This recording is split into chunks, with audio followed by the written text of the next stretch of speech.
Hi and welcome to the high priestess tarot. आप सब लोगों का बहुत ज़्यादा स्वागत है एंड वेलकम जो लोग नए हो। एंड आज हम लोग जो देखने वाले हैं दैट इज़ हमारे एक्वेरियस के बारे में हम लोग क्या जान सकते हैं। November second half, that is November last कुछ दिन, लास्ट हफ्ता, लास्ट 2 वीक्स, लास्ट 15 डेज़, आप जैसे देखना चाहो। नवंबर सेकेंड हाफ का होगा ये रीडिंग एक्वेरियस। एंड मैं ये चीज़ कह दूँ दैट इस रीडिंग में हम लोग सब कुछ कवर करेंगे। आपके ओवरऑल थीम क्या होगा आपके पूरे मंथ का, फिर आपका फाइनेंसेस, आपकी करियर, फिर आपका लव, आपका पर्सनल लाइफ, सब कुछ। एंड मैं ये कह दूँ दैट ये पूरा रीडिंग ही एक जनरल रीडिंग है, सो प्लीज़ जितना रेजोनेट करे उतना ही लेना इस रीडिंग से। कोई भी मैसेज को अपने ऊपर अपनी ज़िंदगी में फोर्स मत करना।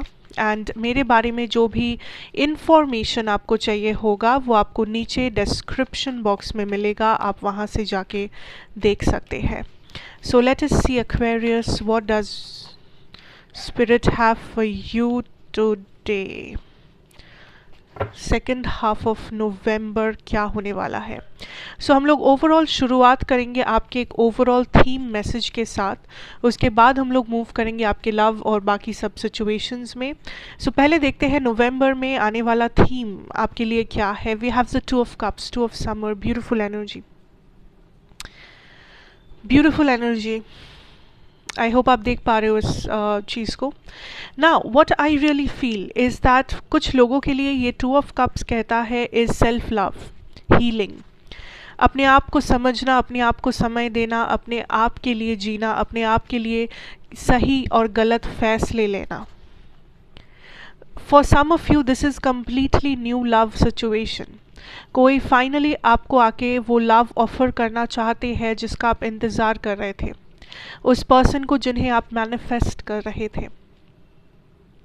कुछ लोग this is about equal give and take. Finally आपको आपके मेहनत का फल मिल रहा है, फाइनली किसी को अपना कार्मा मिल रहा है, फाइनली आपका जो इतना मेहनत था वो रंग लाया है आपकी ज़िंदगी में, फाइनली आपने जो टारगेट सेट किया था वो आप अचीव कर रहे हो। सो कुछ ना कुछ है जहाँ पे I am getting the energy of completion, एक बहुत ही सुंदर कंप्लीशन, कुछ कंप्लीट आप महसूस कर रहे हो कि अब जाके सब कुछ बैलेंस हुआ है, अब जाके सच्चाई का पता चला है, अब जाके मैं खुश हूँ, अब जाके ये पर्सन ने सच कहा है, अब जाके ये हुआ वो हुआ। So I feel November is all about clarity. November second half में आपको जो मिलने वाला है वो है equal give and take, balance, karmic balance. कुछ किसी मेहनत का फल आप पा रहे हो, आप जो दे रहे हो यूनिवर्स को वही आपको बदले में मिल रहा है यूनिवर्स से। सो कोशिश करना इस नवंबर सेकेंड हाफ में यूजुअली अपने माइंड को पॉजिटिव रखने की, काइंड हार्टेड चीज़ें करने की, प्यार देने की लोगों को और अपने आप को ऑफ कोर्स, क्योंकि आप जो दोगे दूसरे को वही आप पाओगे बदले में। सो बी वेरी केयरफुल कि आप अपना एनर्जी, आप अपना थॉट्स कहाँ पे चैनल कर रहे हो, क्या कर रहे हो, क्या सोच रहे हो। ठीक है। Now coming to your personal life या आपका लव सिचुएशन देखते हैं, उसके बाद देखेंगे आपके पर्सन की लव सिचुएशन। सो आपके लव सिचुएशन में Aquarius, wow, we have the morning energy, new fresh beginning, new start. Let us see more. We have the 5 of swords energy और हमारे पास है हायरोफेंट।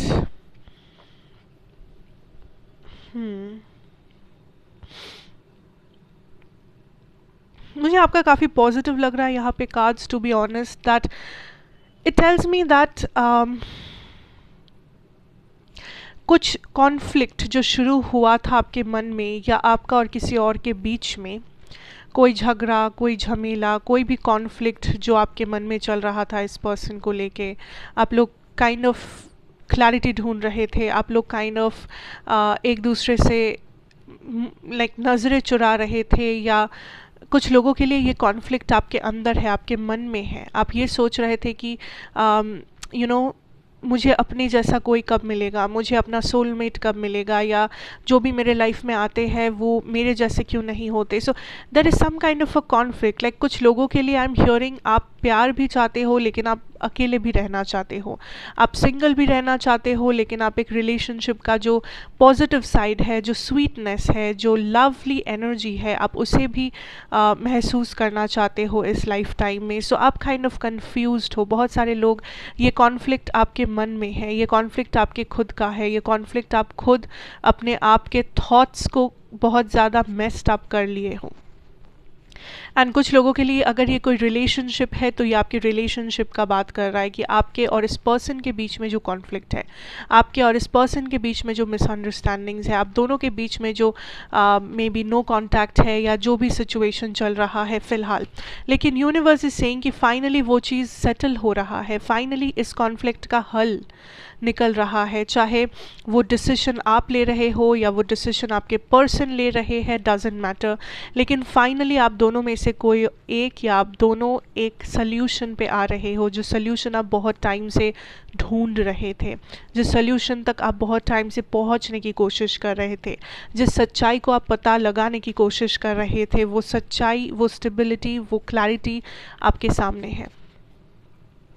सो अगर ये डिसीजन ये है कि आपको अकेले रहना है, खुश रहना है, वो भी हो सकता है। अगर ये डिसीजन ये है कि आपको इस रिलेशनशिप को कंटिन्यू करना है, ये वो भी हो सकता है। अगर ये डिसीजन ये है दैट आप अपने ऑप्शंस ओपन रखना चाहते हो या आप किसी को हाँ कहना चाहते हो, ये वो भी हो सकता है। So it all depends on your situation. कुछ लोग जो अपने साथ कॉन्फ्लिक्ट में थे, अपने मन में 100 सवाल 100 जवाब के बीच में आप खो गए थे, इट्स लाइक आप खुद के अंदर वो क्लैरिटी ढूंढ पा रहे हो, आप खुद के मन में आपको वो शांति, वो सुकून महसूस हो रहा है कि हाँ चलो अब मुझे पता है मुझे क्या करना है, अब मुझे पता है मेरा क्या रास्ता है, या अब मुझे पता है क्या करने से मुझे सबसे ज़्यादा खुशी या मुझे सक्सेस मिलेगा लाइफ में, मेरे पर्सनल लाइफ में, मेरे लव लाइफ में। सो वो क्लैरिटी जो आना बहुत ज़रूरी था, जो आप बार बार चाह रहे थे, फाइनली वो आपको मिल रहा है।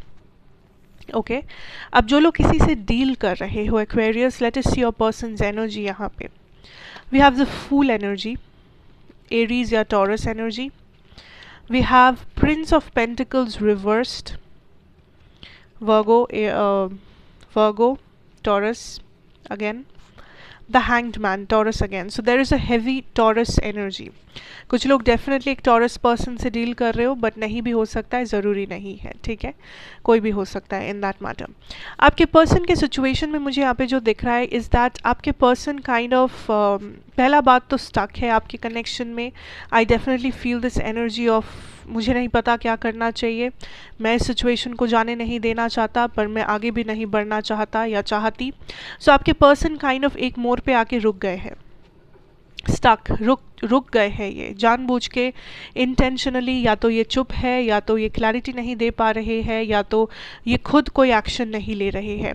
फॉर सम ऑफ यू अगर ये नो कॉन्टैक्ट है, इस पर्सन ने अपने ऑप्शंस ओपन रखे हुए हैं, या ये पर्सन सोच रहे हैं अपने ऑप्शंस ओपन रखने की। ये पर्सन आपको छोड़ने नहीं वाले हैं, या ये पर्सन ऐसा नहीं है कि इस कनेक्शन को एंड करके ये कुछ और शुरू करना चाहते हैं, बल्कि ये कनेक्शन उनके लिए हैंग्ड मैन है, ये कनेक्शन उनके लिए एक जगह पे आके रुक गया है, एंड इसके आगे उन्हें भी नहीं पता उन्हें क्या करना चाहिए या क्या करना चाहते हैं वो। लाइक वो आपसे काइंड ऑफ एडिक्टेड भी है, वो काइंड ऑफ आपके बिना रहना उनके लिए बहुत मुश्किल हो रहा है, लेकिन साथ साथ में I think there is this energy of वो इतने भी ज़्यादा इंटरेस्टेड नहीं फील कर रहा है। लाइक जिन लोगों के लिए ये एक नया कनेक्शन है, न्यू कनेक्शन, एंड ये पर्सन ऑलरेडी बहुत ज़्यादा डिस्टेंट रहने लगे हैं, ऑलरेडी बिजी रहने लगे हैं, ऑलरेडी लाइक इग्नोर कर रहे हैं आपके टेक्स्ट मैसेजेस, कॉल्स, या काइंड ऑफ एक इमोशनल विथड्रॉल हुआ है इस पर्सन को, इमोशनली चुप हो गए हैं ये पर्सन। आई फील वो इस वजह से क्योंकि ये पर्सन पहले जैसा इंटरेस्ट नहीं ढूंढ पा रहे हैं, उन्हें लग रहा है इस कनेक्शन में इससे ज़्यादा कोई इंटरेस्टिंग कुछ नहीं होगा, इससे ज़्यादा कुछ सेटिस्फैक्शन उनके लिए नहीं है इस रिश्ते में। सो ये रिश्ता उनके लिए काइंड ऑफ एक जगह पे आके ऑलमोस्ट लाइक इस रिश्ते में वो इससे आगे और कोई एक्साइटिंग या कोई पॉजिटिविटी नहीं देख पा रहे हैं। उनके लिए दिस हैज़ स्टॉप्ड, लाइक उनके लिए ये एक ऐसे मोड़ पे आ चुका है जहाँ पे वो अच्छा बुरा सब कुछ देख चुके हैं, जान चुके हैं, महसूस कर चुके हैं, एंड उनके लिए अब दिस इज़ लाइक बस एक रिस्पॉन्सिबिलिटी है, बस लाइक यू नो ये रिलेशन है तो है, but there is no spark, there is no energy of कि जब एक अंदर से एक पर्सन इंटरेस्ट लेके कुछ करते हैं वो अलग होता है, एंड जब एक पर्सन बस इसलिए करते हैं क्योंकि वो आपको छोड़ नहीं पाएंगे, वो इमोशनली टूट जाएंगे आपको छोड़ने से, या आपको छोड़ना उनके लिए बहुत दर्दनाक हो जाएगा, तब अगर वो अपनी रिस्पॉन्सिबिलिटी के हिसाब से कुछ कर रहे हैं वो अलग चीज़ है, ठीक है। एंड कुछ लोगों के लिए वही ये पर्सन कर रहे हैं, टू बी ऑनेस्ट, पर ये उन्हीं लोगों के लिए है जिन लोगों को ये रेजोनेट कर रहा है। प्लीज़ इसे फोर्स मत करना।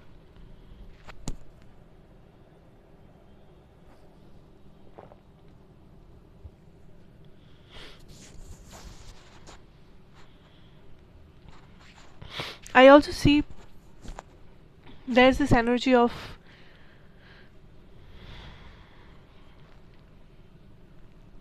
अल्टीमेटली ये पर्सन एक और दोबारा चांस मौका इस रिश्ते को देंगे, क्योंकि आई थिंक इनके लिए ये रिश्ता एंड करना ऑप्शन नहीं है, या उतना ज़्यादा कॉन्फिडेंस उनमें नहीं है, क्योंकि कहीं ना कहीं उन्हें लग रहा है कि अगर वो आपको कम्प्लीटली परमानेंटली वो आपसे दूर चले गए तो वो उनके लिए बहुत ज़्यादा हार्ट ब्रेकिंग होगा, वो उनके लिए पेनफुल होगा। सो बात ऐसा है कि ये काइंड ऑफ इस कनेक्शन को बहुत ज़्यादा लाइट हार्टेड वे में ले रहे हैं। इनके लिए ये काइंड ऑफ एक टेकन फॉर ग्रांटेड सिचुएशन है। जब कोई चीज़ आपके हाथों में होती है तब उस चीज़ का अहमियत आपको समझ नहीं आता है, लेकिन जब वो चीज़ आपसे छीन लिया जाता है या जब वो चीज़ आपसे ले लिया जाता है, जब तब आपको जाके समझ आता है कि वो चीज़ कितना इम्पोर्टेंट था, वो दिन कितने इम्पोर्टेंट थे, वो इंसान कितना इम्पोर्टेंट था। सो इस पर्सन के साथ भी यही होने वाला है या यही होना चाहिए है। But what I really see here is that universe is saying कि इस कनेक्शन को दोबारा एक मौका दिया जाएगा, ठीक है। एंड तब जाके देर will be a lot of clarity, understanding, because ये कनेक्शन में अभी भी बहुत कुछ बाकी है। अंडरस्टैंडिंग बोलो, कम्युनिकेशन बोलो, कार्मा बोलो, या एक ब्यूटीफुल फ्यूचर बोलो, स्टेबिलिटी बोलो, मैरिज बोलो, जो भी बोलना है हर किसी के लिए अलग होगा, लेकिन ये कनेक्शन में अभी बहुत सी कहानी है जो अभी बाकी है। सो universe is saying that there is a lot of Karma also involve in this situation. ये पर्सन वापस ज़रूर आएंगे, ये कनेक्शन फिर से शुरू ज़रूर होगा। अगर थोड़ा सा डिस्टेंस बन गया है आप दोनों में, वो डिस्टेंस भी फ्यूचर में कम होगा, लेकिन यूनिवर्स इज सेइंग कि आप दोनों का नज़रिया बदल जाएगा, जो बहुत इम्पोर्टेंट होगा। एक्वेरियस, आप दोनों एक दूसरे को एक नई नज़रिए से देखोगे, एंड नया नज़रिया है इसका मतलब ये नहीं कि नेगेटिव है या कुछ बुरा है, इट्स नॉट लाइक दैट। नया नज़रिया मतलब आप ज़्यादा एक दूसरे के साथ ग्रो कर रहे हो, आप खुद अपने लाइफ में ग्रो करोगे, आपका नज़रिया बदलेगा, आप दोनों ट्रांसफॉर्म होंगे, आप दोनों का मैच्योरिटी बदलेगा। So it will come by the flow. So फिलहाल फ्लो के साथ चलो, यूनिवर्स के फ्लो के साथ, एंड काइंड ऑफ अपना स्टेबिलिटी पे फोकस तो ज़रूर करना है, साथ साथ अपने बाउंड्रीज़ पे भी फोकस करो, दैट आप कितना टॉलरेट कर रहे हो एंड कितना नहीं, कि आप खुद के लिए एक बैलेंस्ड रिलेशनशिप क्रिएट कर रहे हो या नहीं। ये सब छोटी छोटी डिटेल्स पे थोड़ा सा फोकस करो। बाकी देयर इज़ अनदर चांस, एक नया बिगिनिंग है जो डिवाइन टाइमिंग में ऑफ कोर्स आएगा, एंड वो डिवाइन टाइमिंग दूर नहीं है, it's very closer than you think. So बस कुछ ही दिनों का, कुछ ही महीनों का शायद बात है, ठीक है। And for some of you I think 7 days, 7 दिन में there will be a change. So coming back to your career situation, career finances में देखते हैं यहाँ पे Aquarius, we have the king of wands, king of springs. I hope you can see this. We have the king of springs, we have the 8 of summer, लेकिन ये reversed में आया है, बट मैं इसे अपराइट रीड करना चाहूँगी। We have the Ace of Summer again. Career and finances.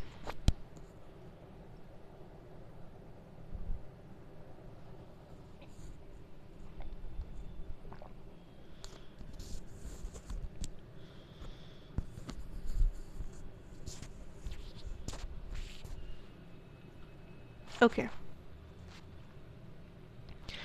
What I see here is that Aquarius, आपको इस टाइम पे ये चीज़ समझना है that there is a lot of energy जो आपको अपने इंटेलेक्ट पे पुट करना है। लाइक ये टाइम हार्ड वर्क से भी ज़्यादा स्मार्ट वर्क का है। अगर आप दिन में 1 घंटा भी प्रोडक्टिव हो, 1 घंटा भी आप पढ़ रहे हो या काम कर रहे हो या कंसंट्रेट कर पा रहे हो, सो आप उस 1 घंटे को कैसे इस्तेमाल कर सकते हो, ये ही बहुत इम्पॉर्टेंट है। ज़रूरी नहीं है कि आप 10 घंटा पढ़ाई करें, आप 10 घंटा काम करें, आप घंटे लाइक आप पूरा दिन किसी एक ही चीज़ को दे दे, लाइक आप पूरा दिन किसी एक ही काम को दे दे, ज़रूरी नहीं है, ज़रूरी नहीं है। यूनिवर्स इज सेइंग कि दिस इज़ अ जर्नी जहाँ पे आप अपने इंट्यूशन, आपका इंटेलेक्ट, आपका इंटेलिजेंस, आपका माइंड को फॉलो कर रहे हो। आप बहुत शार्प माइंडेड हो एक्वेरियस, आपका माइंड बहुत शार्प है, इंटेलिजेंट है। शायद कुछ लोगों के लिए दूसरे लोग जो काम 5 घंटे में करते हैं, आप उस काम को मे बी 4 घंटे में कर सकते हो।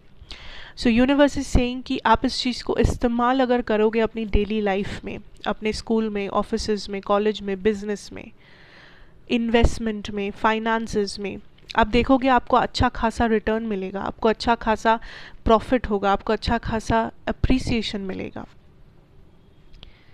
आप क्या कर रहे हो? आप दूसरों को फॉलो कर रहे हो। आप क्या कर रहे हो? आपको लग रहा है कि आपके सामने एक रास्ता है, मुझे उस रास्ते पे चलते रहना है, चलते रहना है, क्योंकि दूसरे लोग भी मेरे सामने चल रहे हैं, मुझसे पहले भी लोग इसी रास्ते पे चल के सक्सेसफुल हुए हैं, तो मुझे भी वैसा ही करना है। लेकिन ऐसा नहीं है, या ऐसा हो ज़रूरी नहीं है। आप लीडरशिप रोल छोड़ के आप फॉलोअर बन रहे हो। बट यूनिवर्स इज सेइंग कि नवंबर सेकेंड हाफ एक ऐसा समय है जहाँ पे आपको वो लीडरशिप रोल में रहना है। आपको अपना रास्ता तय करना है। दूसरे लोग कैसे कर रहे हैं, दूसरे लोग क्या अचीव कर रहे हैं, कितने टाइम में कर रहे हैं, वो अलग बात है, और आप उसी टाइम में क्या क्या अचीव कर सकते हो, वो कम्प्लीटली एक दूसरा स्टोरी है। सो ये आपके ऊपर है कि आप भीड़ को फॉलो करोगे या आप भीड़ को लीड करोगे। बिकॉज आपके मन में आइडियाज़ है, आपके मन में, एंड आप काइंड ऑफ एक लीडर बनने के काबिल हो। Like I am getting this energy of leadership. And अगर ये कोई ग्रुप को लीड करने का बात नहीं है, तो ये लीडरशिप आप अपने ऊपर इस्तेमाल कर सकते हो। आप खुद को चैनलाइज कर सकते हो सही डायरेक्शन में। आप मे बी ये सोच रहे हो कि मुझे सक्सेसफुल बनने के लिए मुझे पूरा पूरा दिन मेहनत करना पड़ेगा, मुझे पूरा पूरा दिन पढ़ना पड़ेगा, पूरा दिन मुझे ऑफिस में बैठना पड़ेगा, पूरा दिन मुझे बिजनेस में बैठना पड़ेगा। बट यूनिवर्स इज सेइंग कि ये सच नहीं है, ये सच नहीं है। There are so many other different ways जिसे आप इस्तेमाल कर सकते हो। There is a new beginning also for some of you. Like इस वक्त आप जिस भी चीज़ के ऊपर अपना दिमाग डालोगे, दिल से भी ज़्यादा अपना दिमाग लगाओगे, वो चीज़ आपके लिए दौड़ेगा, वो चीज़ आपके लिए दौड़ेगा, चलेगा नहीं, दौड़ेगा। So this is a very important time Aquarius, that आप अपने डिसीजंस को बहुत ही प्रैक्टिकली ले रहे हो। आप हर एक डिटेल्स पे फोकस कर रहे हो। अगर आप इन्वेस्टमेंट करने जा रहे हो, ये मत करना कि सब जहाँ पे कर रहे हैं, मेरे फ्रेंड्स जहाँ पे कर रहे हैं, मुझे भी वहाँ पे इन्वेस्ट करना चाहिए पैसा। नहीं, go see a professional, go see somebody जो इन्वेस्टमेंट कर करके बड़ा आदमी बना है, जो इन्वेस्टमेंट के बारे में बहुत अच्छा नॉलेज है, जो इन्वेस्टमेंट को प्रोफेशनली देखता है, प्रोफेशनली डील करता है इन्वेस्टमेंट के साथ। ये नहीं कि मेरे फ्रेंड ने यहाँ पे इन्वेस्ट किया तो मैं भी यहाँ पे इन्वेस्ट कर देती हूँ, या मेरे कज़न ने वहाँ पे किया है तो मुझे भी वहाँ पे करना चाहिए था। It's not like that. आपके मन में आइडिया है, आप किससे, आप अपने फ्रेंड्स से शेयर कर रहे हो, आपके फ्रेंड्स को समझ नहीं आ रहा है, वो लोग आपको क्रिटिसाइज़ कर रहे हैं, या फिर वो लोग बोल रहे हैं कि नहीं ये फालतू आइडिया है, एंड आप वो मान रहे हो एंड आप चुप हो रहे हो। नो, अगर आपके मन में कुछ अलग आइडिया है तो आपको एक एक्सपोजर के पास जाना पड़ेगा, आपको एक्सपोज करना पड़ेगा अपने आइडिया को। कैसे? आप ऐसे इंसान को अपना आइडिया सुनाओ जो आपके आइडिया को समझेगा, जिसके पास उस आइडिया के बेसिस पे वो नॉलेज रखता है, जिसके पास वो आइडिया को सुनने का नॉलेज है, एक्सपीरियंस है, जो उस बारे में आपको एडवाइस दे सके। अगर आप एक इंजीनियर हो एंड आपके मन में कोई आइडिया है, कोई बहुत ही ब्यूटीफुल आइडिया है, एंड आप जाके आप एक मे बी आप एक लेट्स से व्हाट आप एक अकाउंट्स प्रोफेशनल को जाके वो आइडिया सुना रहे हो। ऑब्वियसली वो अकाउंट्स प्रोफेशनल अपने फील्ड में बहुत अच्छा है, लेकिन वो आपको आपके फील्ड में आइडियाज़ को वो काइंड ऑफ बैक नहीं कर पाएंगे, वो या तो प्रॉपरली आपको गाइड नहीं कर पाएंगे या उस आइडिया के लिए आपको काइंड ऑफ सपोर्ट नहीं कर पाएंगे। So it is better you go to somebody जो आपके आइडिया को आपके नज़रिए से देख सकता है। ओके, सो ये बस एक एग्जाम्पल था, आप उसे अपने तरीके से फॉलो कर सकते हैं अपनी लाइफ में। So this is something you need to work on. Also अपने ऑप्शंस को ओपन रखो। आप जिन लोगों को जानते हो सिर्फ वही लोग अल्टीमेट नहीं है। कोशिश करो नए लोगों को जानने की, नए ऑप्शंस को बढ़ाने की, रिसोर्सेज बढ़ाने की। वैसे आप ज़्यादा सक्सेस कमाओगे, वैसे आपको ज़्यादा एक्सपोजर मिलेगा, वैसे आपको ज़्यादा आगे जाने का होप भी मिलेगा, अपॉर्चुनिटी भी मिलेगा। सो ये कुछ चीज़ें हैं जो आप कर सकते हो नवंबर में, एंड आपके लिए ये सब काम करेगा फॉर श्योर। ठीक है, so that is overall what I have for your queries. Thank you so much for watching, God bless you. अच्छा लगा हो तो ज़रूर बताना, like share comment subscribe to the channel अगर आप नए हो। मैं आपसे ज़रूर मिलूंगी नेक्स्ट रीडिंग में। Till then take care and good bye.